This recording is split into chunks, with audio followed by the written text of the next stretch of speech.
ஓம் சாய்ராம். சாய் அன்பர்களுக்கு என் அன்பு வணக்கங்கள். சாய்பாபாவின் சத்திய வாக்கு. என் அன்பு குழந்தையே, வாழ்க்கையில் கஷ்டங்கிறது நிரந்தரம் இல்லை, அது முடிவும் கிடையாது.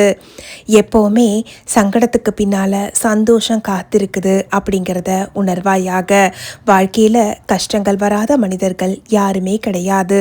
ஆனால் கஷ்டம் வரும்போதும் இறைவனை நினைப்பவர்கள் பலர். கஷ்டம் நீடித்தாலும் இறைவனை விடாமல் பிடித்து கொள்பவர்கள் மிகச்சிலரே. அப்படி ஒரு சிலரில் நீயும் ஒரு குழந்தைங்கிறத நான் பரிபூர்ணமாக நம்புகிறேன்.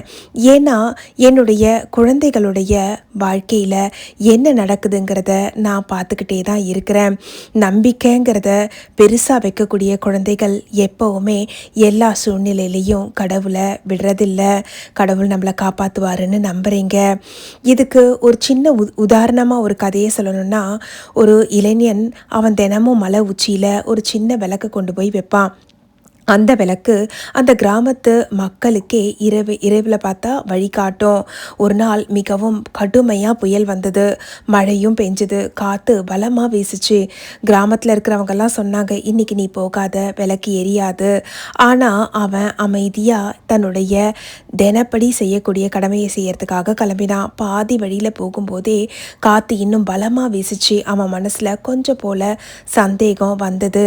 ஆனாலும் அவன் எடுத்துக்கிட்டு போகக்கூடிய இந்த தீபம் எப்படியும் கடவுள் அருளால் கண்டிப்பாக மற்றவங்களுக்கு ஒளி கொடுக்கும்னு சொல்லி அவன் நம்பினான்.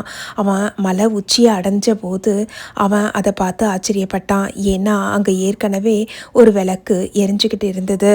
அப்போது அருகில் இருந்த ஒரு முதியவர் சொன்னார், நீ தீபத்தை கொண்டு வருவேன்னு எனக்கு தெரியும், எனக்கு நம்பிக்கை இருக்குது. இருந்தாலும் நீ ஒரு வேளை வர முடியாமல் போனால் உன்னுடைய பணிக்கு என்னுடைய இந்த ஒரு நாள் வேலை உனக்கு உதவியாக இருக்கும்னு சொல்லி தான் நான் இன்னைக்கு தீபத்தை கொண்டு வந்து வச்சேன்னு சொல்வார்.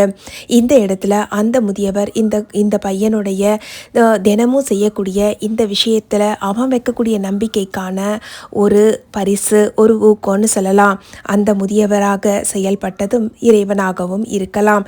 ஏன்னா நாம் ஒரு நல்ல விஷயத்தை செய்கிறோன்னா அதுக்கு இறைவன் கண்டிப்பாக ஊக்கம் கொடுக்கக்கூடிய விதத்தில் ஏதாவது செய்து நம்மளை கண்டிப்பாக வழி நடத்துவார். வாழ்க்கையும் இப்படி தான். நாம் செய்யக்கூடிய ஒவ்வொரு நல்ல முயற்சியும் நாம் தனியாக இல்லை, நமக்கே தெரியாமல் கடவுள் பல இடங்களில் நமக்கு உதவி இருப்பார். பல திறக்கவே முடியாத கதவுகளை நமக்காக திறந்திருப்பார். ஆனால் நாம் பாதிலேயே திரும்பிட்டா அந்த அதிசயத்தை பார்க்க முடியாமல் போகும். என்னவே மழை வந்தாலும் புயல் வந்தாலும் எது வந்தாலும் என் கடவுள் என்னுடன் இருக்கிறாருங்கிற நம்பிக்கையை மட்டும் விட்டுடாத என் குழந்தையே. காற்றை நம்மளால் பார்க்க முடியாது, ஆனால் இலை அசைகிறத பார்க்கும்போது காற்றை நம்மளால் உணர முடியுது. அன்பை நம்மளால் பார்க்க முடியாது, ஆனால் அது கண்ணீரை துடக்கக்கூடிய அருமருந்து அப்படிங்கிறத நாம் உணர்றோம். ஏன்னா கஷ்டத்தில் இருக்கும்போது நமக்காக அன்பாக பேசக்கூடிய உள்ளமே கடவுள்.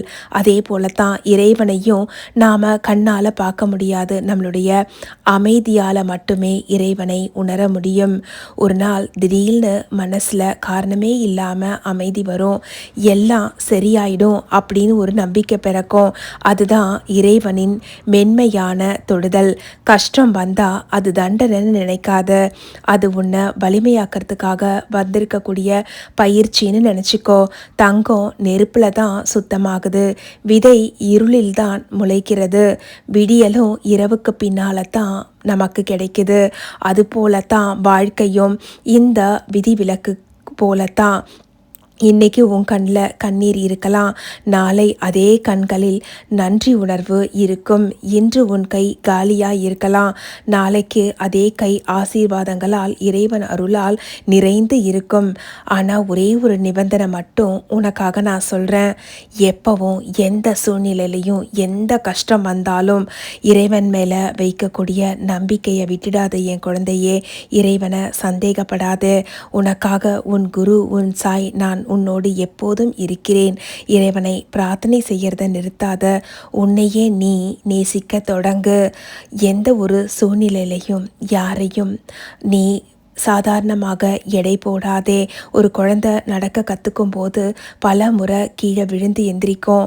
அம்மா அந்த குழந்தைய திட்டுறதில்ல, திரும்பவும் அந்த குழந்தையை எழுப்பி விட்டு எழுந்து நட என் குழந்தையேன்னு சொல்லி ஊக்கப்படுத்துவாங்க. அதுபோலத்தான் நீ விழும்போது கடவுள் சும்மா பார்த்துக்கிட்டு இருக்கிறதில்ல, நீ திரும்பவும் எழுந்து நடக்கிற தெரியுமா, அது கடவுளுடைய அருள், கடவுளின் கருணை. எப்பவுமே உன்னை மட்டும் நினைவில் வச்சுக்கோ, கடவுள் உன் நேரம் பார்த்து வரமாட்டாரு, உன்னை தயார் நிலைப்படுத்துவதற்காக எப்போதும் உனக்கு உறுதுணையாக இருப்பார். ஒரு சில நேரங்களில் அவருடைய பதில் உனக்கு கிடைக்கிறதுக்கு காலதாமதங்கள் ஆகலாம், ஆனால் அவர் தரும் பதில் என்னைக்கும் வீணாகாது. இன்னைக்கு ஒரு கதவு மூடப்பட்டா அது முடிவுன்றது கிடையாது.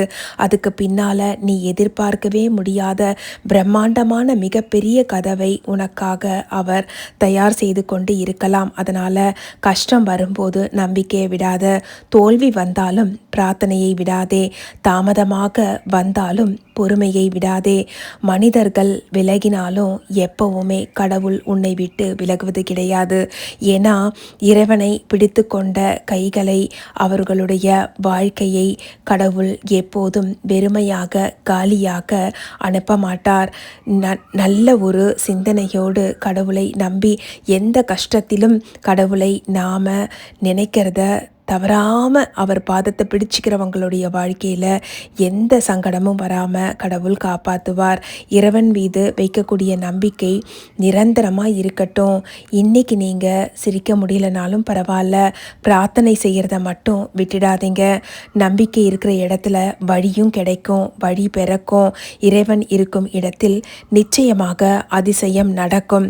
அந்த அதிசயத்தை காண நீங்கள் விரும்பினால் எப்போதும் நம்பிக்கையோடும் பொறுமையோடும் இருங்க. நான் என் பக்தர்கள் கையில் இதை மட்டும்தான் எதிர்பார்க்குறேன். இதைத்தான் நான் என்னை நோக்கி வந்த பக்தர்களுக்கு அறிவுரையாக வழங்கினேன். நான் என் பக்தர்களிடம் கேட்கும் காணிக்கையும் இதுதான், நம்பிக்கை, பொறுமை. இதோடு இருக்கும் பக்தர்களுடைய வாழ்க்கை ஒருபோதும் சங்கடத்திற்கு இடம் தராது. சங்கடம் இருந்தாலும் அது கடவுள் அருளால் சந்தோஷமாக மாறும்.